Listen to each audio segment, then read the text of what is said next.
Hanoi on the weekend. The road around Hoàn Kiếm Lake is closed. It's the rare respite from the city's rumbling hordes of motorbikes. By definition, a respite is brief. So take a turn just around the corner, and it's go time.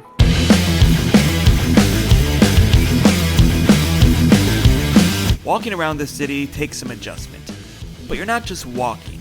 You're squeezing between people, shimmying around a parked motorbike, tap dancing on and off what sliver of sidewalk remains for pedestrians, all the while making sure you don't get flattened by oncoming traffic because you were distracted by the intoxicating smells coming out of the cacophony of restaurants. It's like jumping into a pool of cold water. At first, Hanoi is a shock to the system, pulling the air from your lungs. Panic and you'll drown. But if you can wait around for a bit, eventually you'll acclimatize and mellow out. Make it long enough and you can immerse yourself into one of the most dynamic cities there are on this planet. Not to mention, delicious. With steamy, flavorful bowls of pho for breakfast, Obama-approved Bun Cha, and crunchy banh mi's blanketing the city. One of the first things you need to be able to do to survive in this town is learn to be one with the motorbikes. Because they will not stop for you. They will simply bend around you as you slowly shuffle across the street like a steady stream flowing past driftwood. Whatever you do, don't run. Ngoc Bịch is a local food guide and Hanoi transplant from northern Vietnam. She admitted that she didn't really like Hanoi at first herself, but now it's home. To help get used to Hanoi's traffic, she met up with me for some papaya salad and to give her tips for sharing the streets with the motorbikes. The motorbikes are here. So for people who aren't used to it, what are some of your tips to kind of just get used to all the motorbikes and be confident crossing the street? What would you recommend somebody do to confidently cross the street in Hanoi? Yeah, so you see the traffic in here quite complicated, and especially the people, they not obey the rule, but actually they move not so fast. Yeah, so you just confident, you move slowly, not running and not stay back. It will be okay. Or maybe you can wave your hand like it, so the driver know that you want to cross. So maybe they will stop and let you the way to go. And you can hear if they beep beep, it means that they want to go first. Yeah. So you just stand and wait for them go first, and then you can go after that. I have to admit, it took me a bit to warm up to the motorbikes in Hanoi itself. But that's not because I'm some namby-pamby foreigner. Ngoc struggled with Hanoi at first too. I just moved to Hanoi 6 years ago. When I just arrived here, I'm not so like Hanoi because it's really crowded, pollution, and the traffic jam is a big problem. And all the reasons because I'm not used to the food and the people. After 4 years, I changed my mind. I like Hanoi because I'm used to food in here, and I thought that food in here is better than my province. In Hanoi is busy, but it's more places and more restaurants you can go out with friends and have more party. So this is why I prefer live in Hanoi more than in my province now. And especially, of course, the working in here always better. The salaries and everything will be better in another place. What's life like as a young person? What's life like here in Hanoi? Day-to-day life? How do you enjoy life in Hanoi? What do you like? What do you don't like? You can see in the street a lot of trash and rubbish. In Hanoi we have 9 million people, so it's really hard to avoid that thing. And the Hanoian people, some people they quite outside they're not so friendly, but inside they're really warm. At first it's very hard to get too close with them, but then it can be easier. One of the ways Hanoi gets under your skin is, surprise, surprise, the food. Ngoc showed us the ropes starting in the old quarter with banh quan, freshly steamed and stuffed rice wrappers. It's one of the most famous dishes from the north, and it's a typical breakfast. But that, my friends, was only the beginning. There is bun cha with grilled pork, or egg rolls in my case, and white rice noodles, spicy papaya salad, an eggy banh mi, and the legendary Vietnamese egg coffee. The reason we make egg coffee because in the past, before French colonized Vietnam, we didn't have coffee.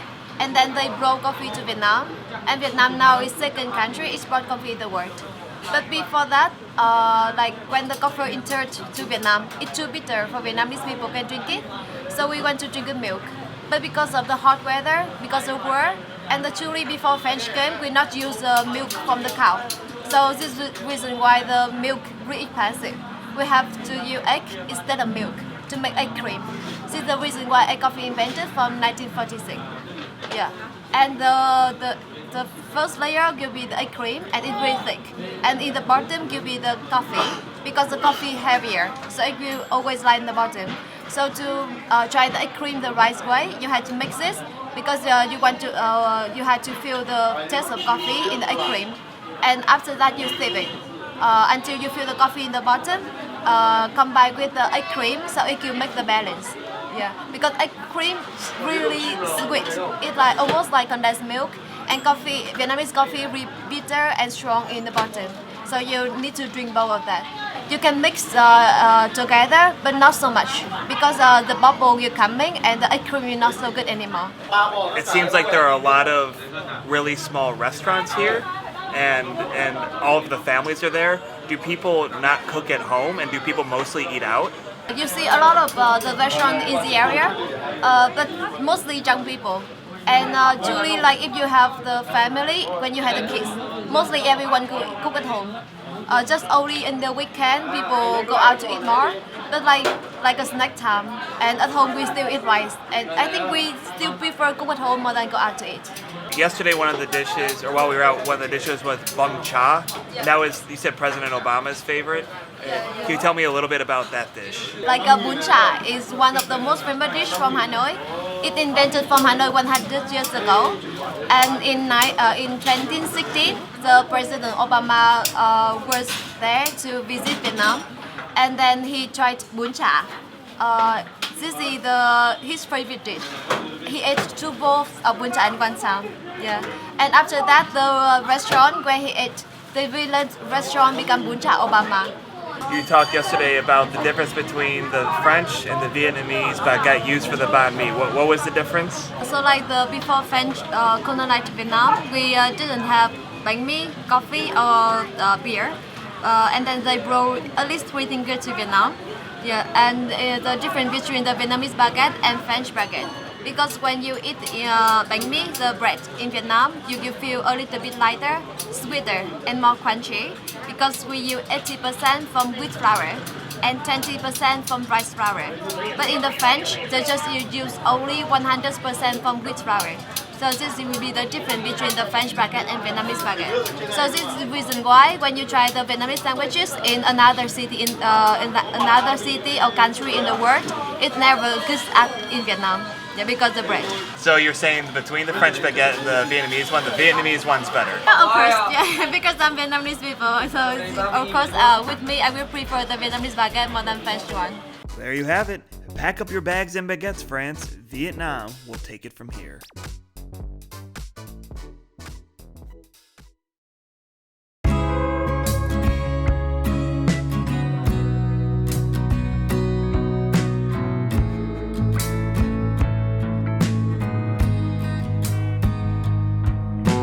With its stellar food reputation, it's easy to forget that Hanoi is just as much of a cultural destination, with the Temple of Literature and 1,500-year-old Tran Quoc Pagoda just a little over a mile apart, with Uncle Ho's resting place in between, where an inordinate amount of signs warn you against chewing gum. You can also bone up on your karmic retribution at the temples. Did you know telling jokes and scaring others leads to an anxious mind? How about that wholeheartedly supporting ordinary people as if they were talented people brings an average person with limited abilities? And here's Vietnamese Al Pacino warning against creating computer viruses. See? Culture! For our next stop in Vietnam, we hop on the train for a 2-hour ride south to Ninh Binh, where we'll saddle up on the motorbike for the first time and check out the backdrop of King Kong's mythical Skull Island.